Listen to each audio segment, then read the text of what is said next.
बात कर रहे हैं राजनीतिक जंग की और आम आदमी की महंगाई से लड़ाई की। अभय दुबे, प्रधानमंत्री का यह कहना राम नाम नहीं काम की बात करो, आने वाली राजनीति का क्या संकेत है? देखिए 2014 के चुनाव पे अगर आप गौर करें और 2019 के चुनाव पे गौर करें तो आप पाएंगे कि नरेंद्र मोदी ने राम मंदिर के या सांप्रदायिक मुद्दे के ऊपर चुनाव नहीं लड़ा था। ये अलग बात है कि भाजपा की चुनावी राजनीति में और भाजपा की कुल मिला के राजनीति में सांप्रदायिकता एक अंतरधारा के तौर पर मौजूद रहती है, एक अंतरधारा की तरह मौजूद रहती है। लेकिन वो मुख्य तौर पर 2019 का चुनाव तो नरेंद्र मोदी ने दो मुद्दों पर लड़ा था। एक तो बालाकोट की सर्जिकल स्ट्राइक के सवाल के ऊपर कि हमने घुसकर मारा, और दूसरे उनका जो सब्सिडी तंत्र था, जो उनकी सब्सिडी योजनाएं थी, उनके आधार पर लड़ा था। और मैं मानता हूं इन दोनों के कॉम्बिनेशन ने ही उनको वो चुनाव जिताया था। इस चुनाव में भी उनकी कोशिश मुझे ऐसा लग रहा है कि वो चाहते हैं कि हमने जो काम किया है उसको फोरग्राउंड किया जाए, उसको आगे रखा जाए। यह दूसरी बात है, अगर मुहिम के दौरान उनको लगा कि उनका ग्राफ नहीं बन रहा है, बात नहीं बन रही है, तो फिर सांप्रदायिक राजनीति, सांप्रदायिक फिक्रे, सांप्रदायिक मुद्दे एक सब्स्टिट्यूट खिलाड़ी के तौर पर, एक बदलू खिलाड़ी के तौर पर हमेशा बगल में बेंच में बैठे रहते हैं।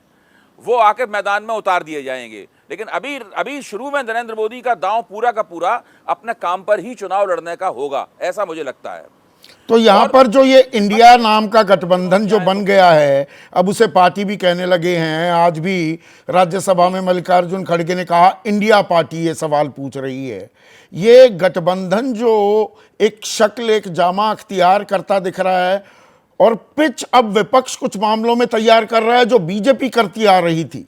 क्या उसकी भी एक वानगी देख रहे हैं, या उस पिच पर फ्रंट फुट पर आते दिख रहे हैं प्रधानमंत्री, या डिफेंसिव मूड में है? देखिए, भाजपा जब से इंडिया बना है तब से भाजपा थोड़ी सी विचलित है, लेकिन इस विचलन को, भाजपा की इस बेचैनी को हमें बहुत बड़ा करके नहीं देखना चाहिए था। बहुत शक्तिशाली पार्टी है, बहुत बड़ी पार्टी है, बहुत संसाधन है, और उसने बहुत कुछ बहुत कुछ सिद्ध कर दिया है। विपक्ष को बहुत कुछ सिद्ध करना बाकी है। विपक्ष के सामने मुख्य तौर पे दो चुनौतियां हैं। पहली जो मुख्य तौर पे कांग्रेस के सामने चुनौती है, जो इस इंडिया गठबंधन की एंकर पार्टी है, कि वो 188 सीटों पर भाजपा को ठीक से मुकाबला दे सके। आपने अभी कर्नाटक का उदाहरण दिया था कि वहां 17 सीटें कम हो सकती हैं, लेकिन कांग्रेस को सोचना चाहिए क्या वास्तव में वो भाजपा से कर्नाटक में 17 सीटें छीन सकती है। ममता बनर्जी को सोचना चाहिए कि क्या वो वास्तव में पश्चिम बंगाल से भाजपा से कम 10 सीटें छीन सकती हैं। विपक्ष को सोचना चाहिए, और कांग्रेस को भी सोचना चाहिए, समाजवादी पार्टी को भी सोचना चाहिए कि क्या उत्तर प्रदेश में वो भाजपा से 20-25 सीटें छीन सकते हैं।